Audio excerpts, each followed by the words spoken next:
Purihin ninyo ang Panginoon, dakilain ang kanyang ngalan. Purihin siya ay awitan at papurihan magpakailanman. Purihin siya ay awitan at papurihan magpakailanman.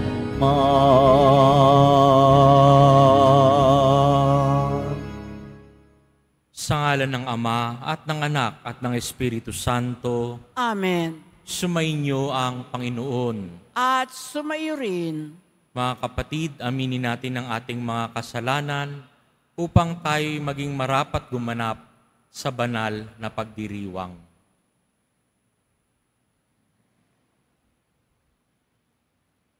Inaamin ko sa makapangyarihang Diyos At sa inyo, mga kapatid, na lubha akong nagkasala sa isip, sa salita, sa gawa, at sa aking pagkukulang. Kaya isinasamo ko sa mahal na Birheng Maria, sa lahat ng mga anghel at mga banal, at sa inyo mga kapatid, na ako'y panalangin sa Panginoong ating Diyos. Kaawaan tayo ng makapangyarihang Diyos, patawarin tayo sa ating mga kasalanan, at patnubayan tayo sa buhay na walang hanggan. Amen. Panginoon, kaawaan mo kami. Panginoon, kaawaan mo kami. Kristo, kaawaan mo kami. Kristo, kaawaan mo kami. Panginoon, kaawaan mo kami. Panginoon, kaawaan mo kami. Manalangin tayo.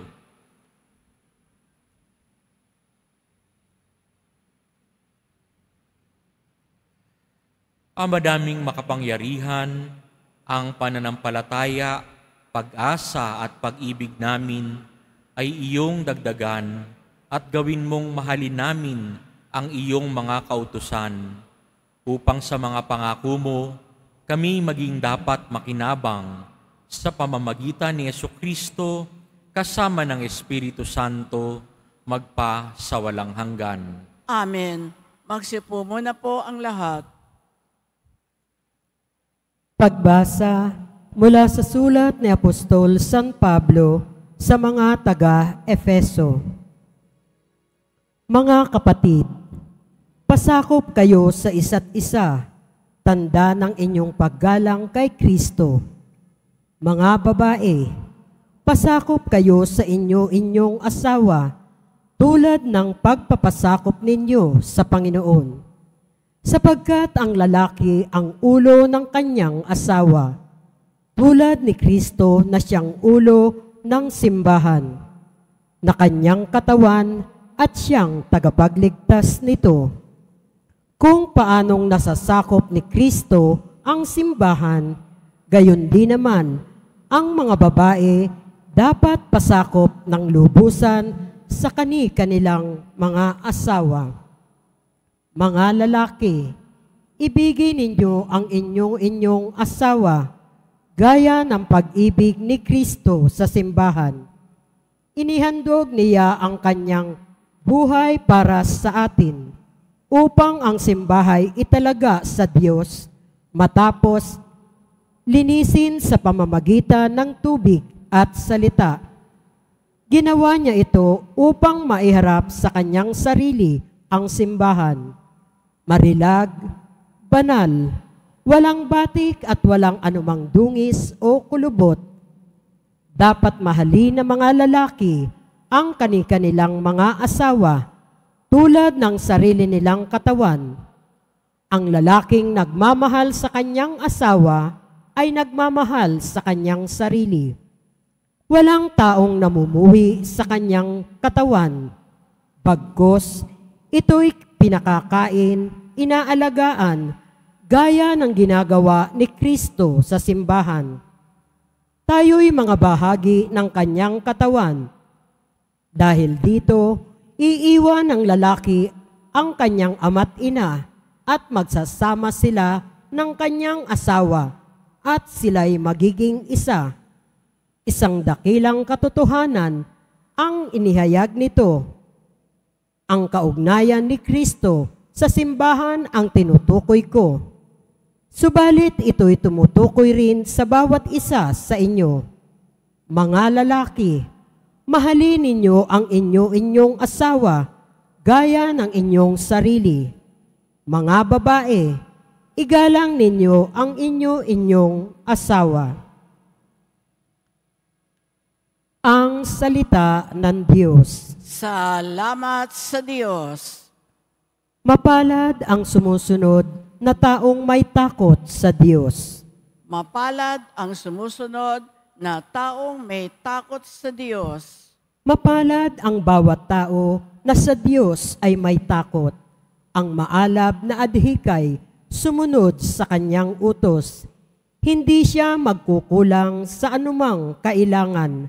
Ang buhay ay maligaya't uunlad ang bayan. Mapalad ang sumusunod na taong may takot sa Diyos. Sa tahanan ang asaway parang ubas na mabunga, bagong tanim na olibo, sa may dulang ang anak niya. Mapalad ang sumusunod na taong may takot sa Diyos. Ang sinuman kung ang Diyos buong pusong susundin, buhay niya ay uunlad at laging pagpapalain. Mula sa Sion, pagpapala nawa ng Diyos ay tanggapin at makita habang buhay pag-unlad ng Jerusalem. Mapalad ang sumusunod na taong may takot sa Diyos. Magsitayo na po ang lahat.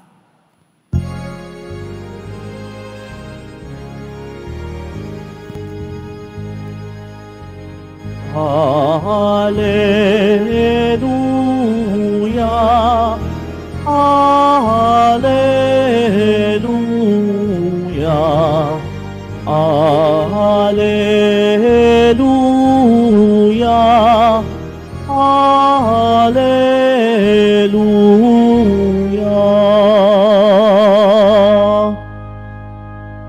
Papuri sa Diyos Ama, pagkat ipinahayag niya, hari siya ng mga aba. Hallelujah, Hallelujah,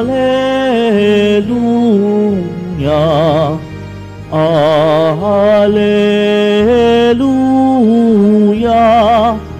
Hallelujah.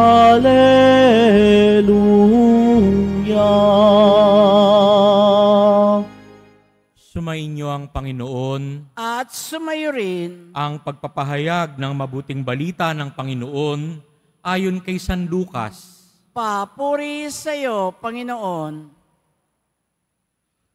Noong panahong iyon, sinabi ni Jesus, ano ang katulad ng paghahari ng Diyos? Saan ko ihahambing ito? Katulad ito ng isang butil ng mustasa na itinanim ng isang tao sa kanyang halamanan.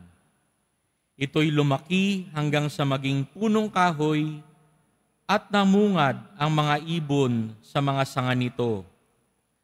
Sinabi pa ni Jesus, saan ko itutulad ang paghahari ng Diyos?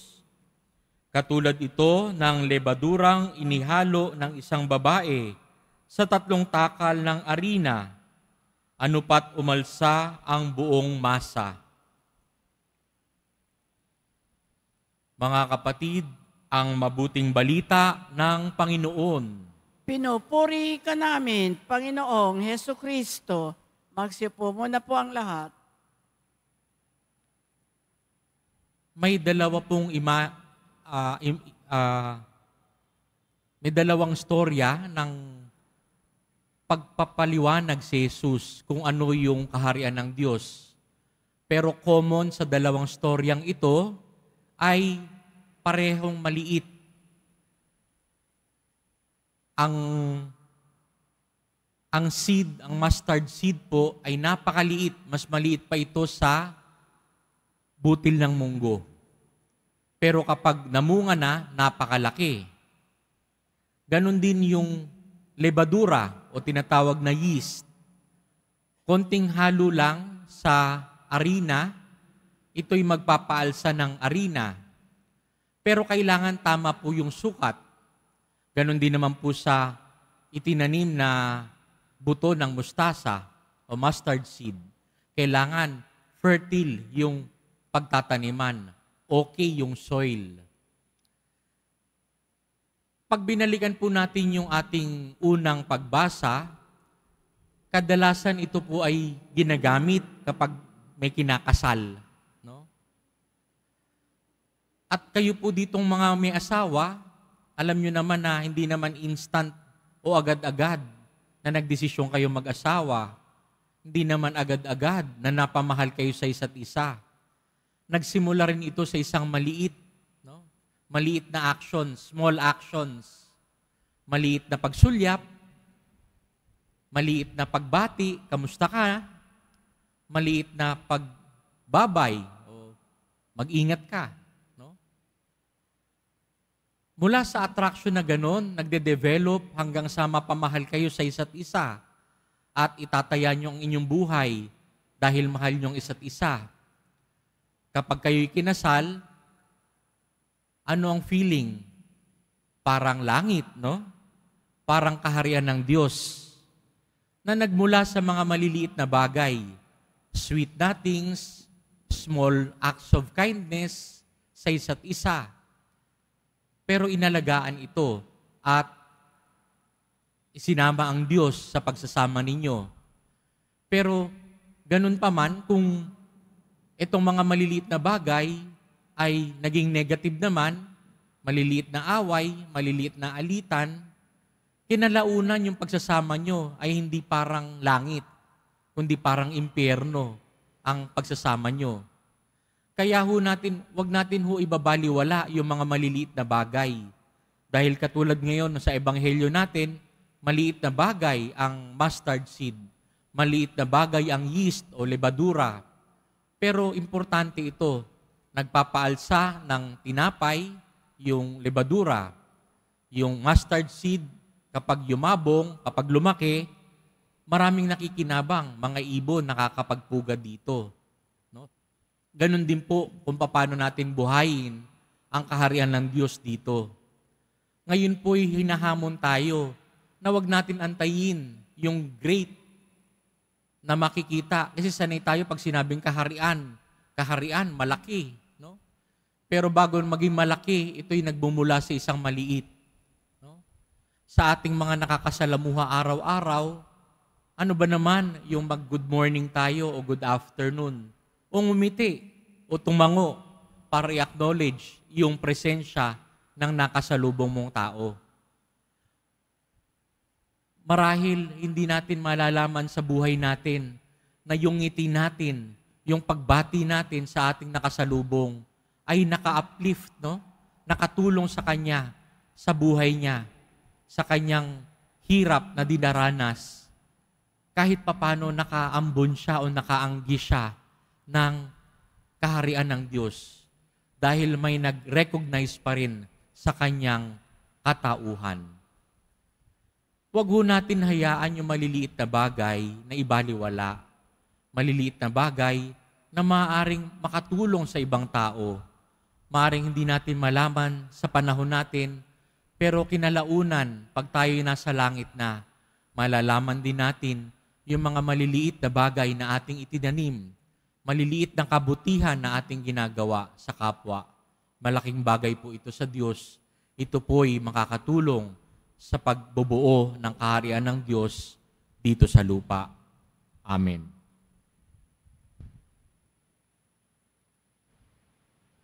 Magsitayo na po ang lahat.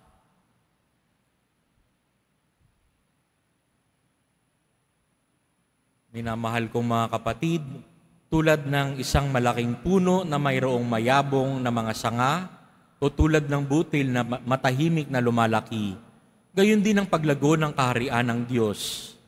Sama-sama tayong manalangin bilang pakikibahagi natin sa mapagmahal na plano ng banal na kabutihan ng Diyos Ang ating pong itutugon, Diyos ng buhay, gawin mo na makapagbigay buhay ang aming buhay.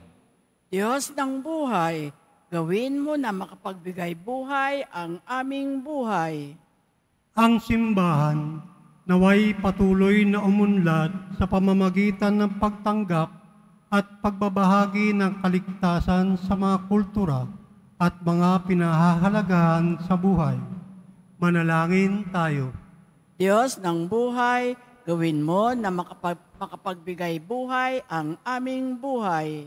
Yaong mga nasa programa ng pagpapaunlad ng ekonomiya, naway bigyang suporta ang mga magsasaka at yaong mga nagpapaunlad ng lupa. Naway alagaan at igalang ang likas na kalikasan. Manalangin tayo. Diyos ng buhay, gawin mo na makapagbigay buhay ang aming buhay.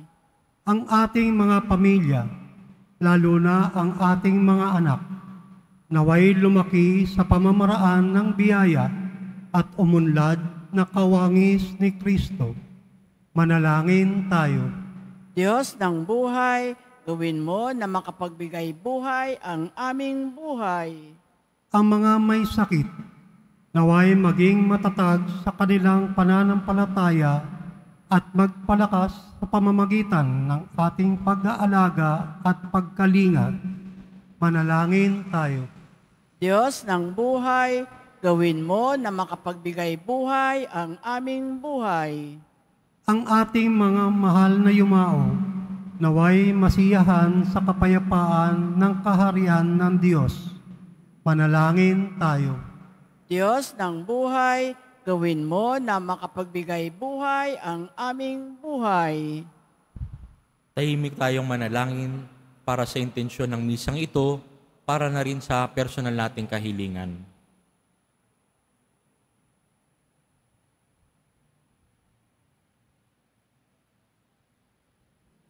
Ama naming mapagmahal, tulungan mo kaming maunawaan ang kahalagahan ng panahon ng aming pag-iral. Buksan mo ang aming puso sa iyong salita upang maging mabunga kami lagi. Hinihiling namin ito sa pamamagitan ni Kristong aming Panginoon. Amen. Magsiupo muna po ang lahat.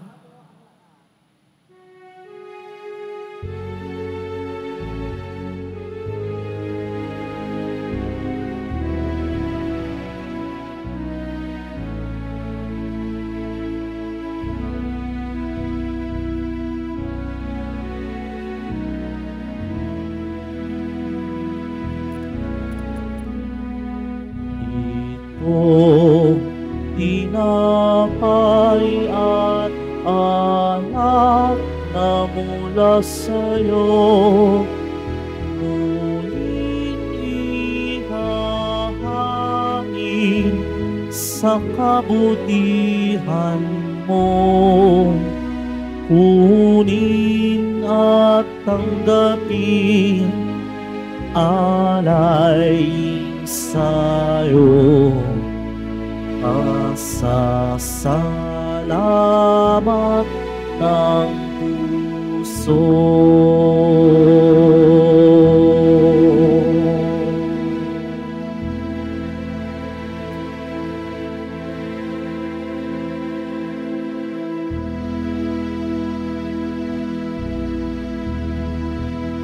Magsitayo na po ang lahat.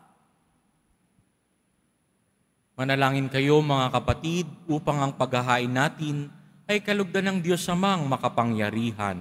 Tanggapin nawa ng Panginoon itong paghahain sa iyong mga kamay sa kapurihan niya at karangalan sa ating kapakinabangan at sa buong sambayanan niyang banal.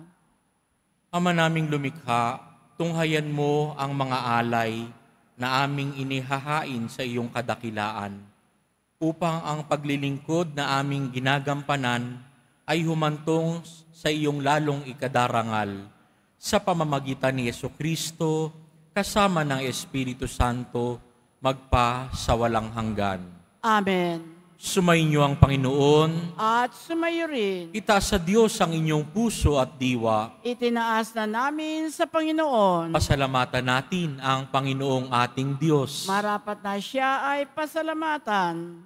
Ama naming makapangyarihan, tunay ngang marapat na ikaw ay aming pasalamatan.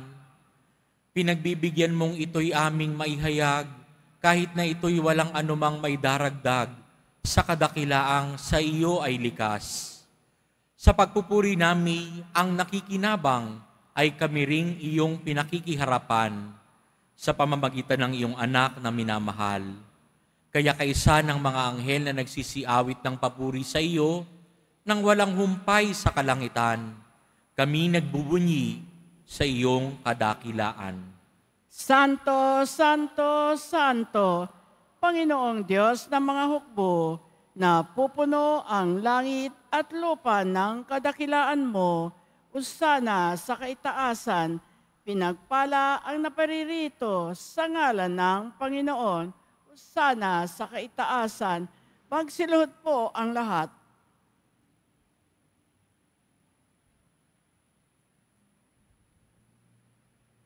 Ama naming banal, ikaw ang bukal ng tanang kabanalan, kaya't sa pamamagitan ng iyong Espiritu, gawin mong banal ang kaloob na ito upang para sa aming maging katawan at dugo ng aming Panginoong Hesukristo.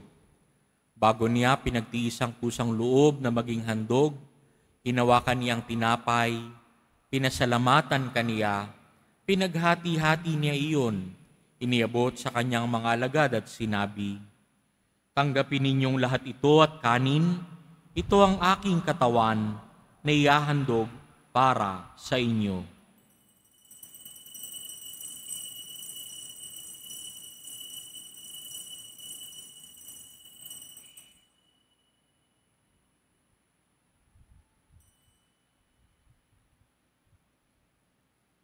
Gayon din naman noong matapos ang hapunan, hinawakan niya ang kalis, muli kaniyang pinasalamatan. Iniabot niya ang kalis sa kanyang mga alagad at sinabi, "Tanggapin ninyong lahat ito at inumin, ito ang kalis ng aking dugo, ng bago at walang hanggang tipan. Ang aking dugo na ibubuhos para sa inyo at para sa lahat, sa ikapagpapatawad ng mga kasalanan. Gawin ninyo ito sa pag-alala sa akin."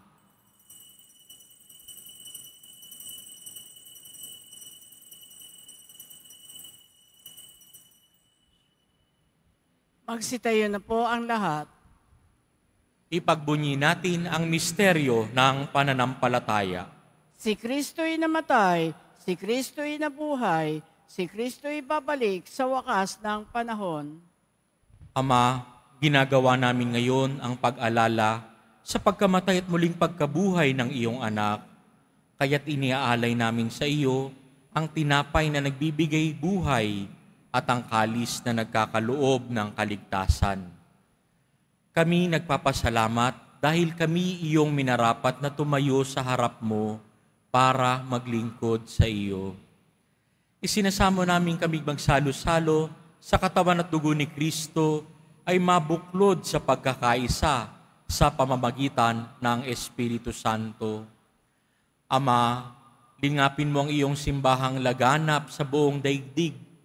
Puspusin mo kami sa pag-ibig kaysa ni Francisco na aming Papa at ni Jose na aming Obispo at ng Tanang Kaparian.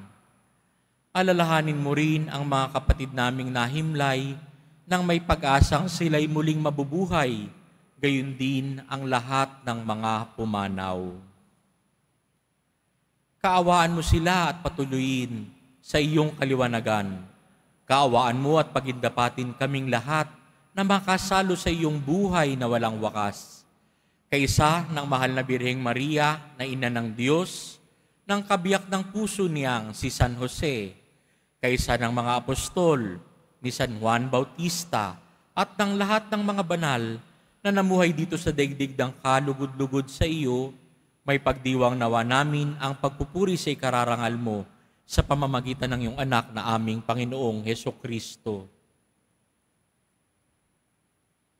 Sa pamamagitan ni Kristo, kasama niya at sa Kanya, Ang lahat ng parangal at papuri ay sa iyo, Diyos Amang makapangyarihan, kasama ng Espiritu Santo, magpa sa walang hanggan. Amen. Sa tagubilin ng mga nakagagaling na turo at utos ni Jesus na Panginoon natin at Diyos, ipahayag natin ng lakas loob. Ama namin, sumasalangit ka, sambahin ang ngalan mo, mapasa amin ang kaharian mo, sundin ang loob mo dito sa lupa para ng sa langit. Bigyan mo kami ngayon ng aming kakanin sa araw-araw at patawarin mo kami sa aming mga sala para ng pagpapatawad namin sa nagkakasala sa amin. At huwag mo kaming ipahintulot sa tukso at iadya mo kami sa lahat ng masama. Hinihiling namin kami iadya sa lahat ng masama, pagkalooban ng kapayapaan araw-araw, iligtas sa kasalanan at ilayo sa lahat ng kapahamakan. Samantalang aming pinananabikan ang dakilang araw ng pagpapahayag ng tagapagligtas naming si Jesucristo. Sapagkat iyo ang kaharian at ang kapangyarihan at ang kapurihan magpakailanman. Amen. Panginoong Jesucristo, sinabi mo sa iyong mga apostol, kapayapaan ang iniiwan ko sa inyo. Ang aking kapayapaan ang ibinibigay ko sa inyo. Tunghayan mo ang aming pananampalataya at huwag ang aming paulit-ulit na pagkakasala. Pagkalooban mo kami ng kapayapaan at pagkakaisa, ayon sa iyong kalooban, kasama ng Espiritu Santo, magpa sa walang hanggan. Amen. Ang kapayapaan ni Kristo ay laging sumainyo. At sumayo rin. Magbigayan kayo ng kapayapaan sa isa't isa.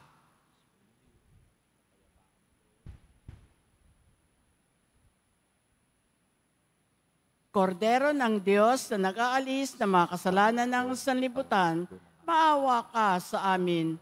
Kordero ng Diyos na nag-aalis ng mga kasalanan ng sanlibutan, maawa ka sa amin.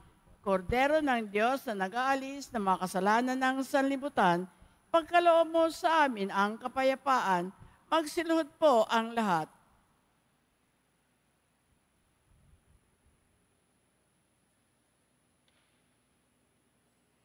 Ito si Jesus, ang kordero ng Diyos na nag-aalis ng kasalanan ng sanlibutan. Mapapalad tayong inaanyayahan sa kanyang piging. Panginoon, hindi ako karapat-dapat na magpatuloy sa iyo, ngunit sa isang salita mo lamang ay gagaling na ako.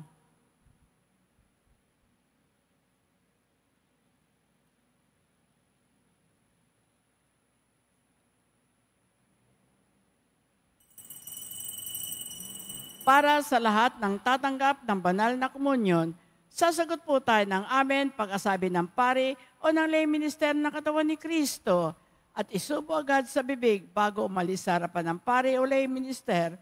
Sumunod po tayo.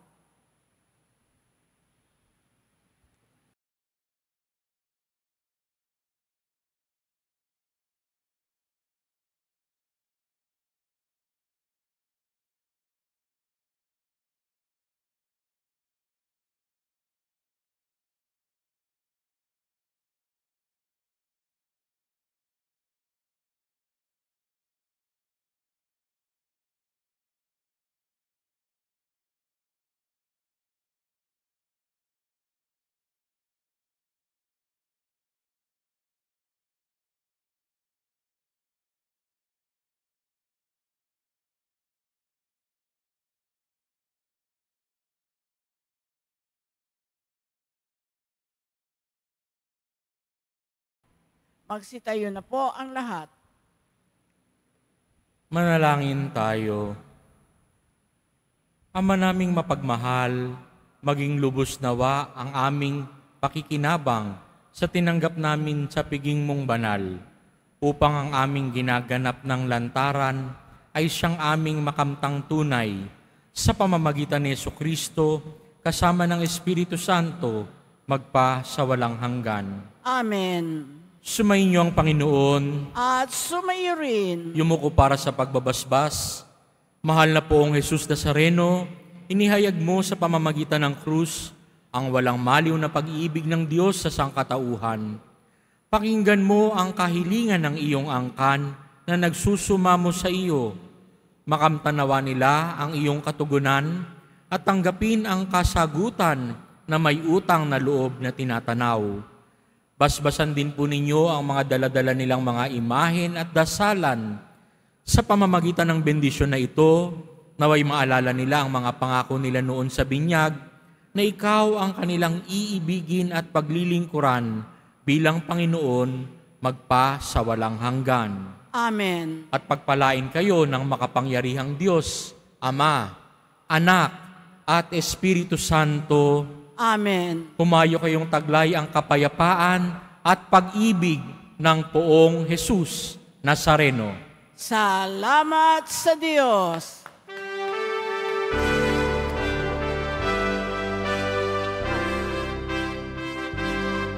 Nuestro Padre Jesus Nazareno, sinasamba ka namin. Pinipintuho ka namin. Aral mo ang aming buhay at kaligtasan.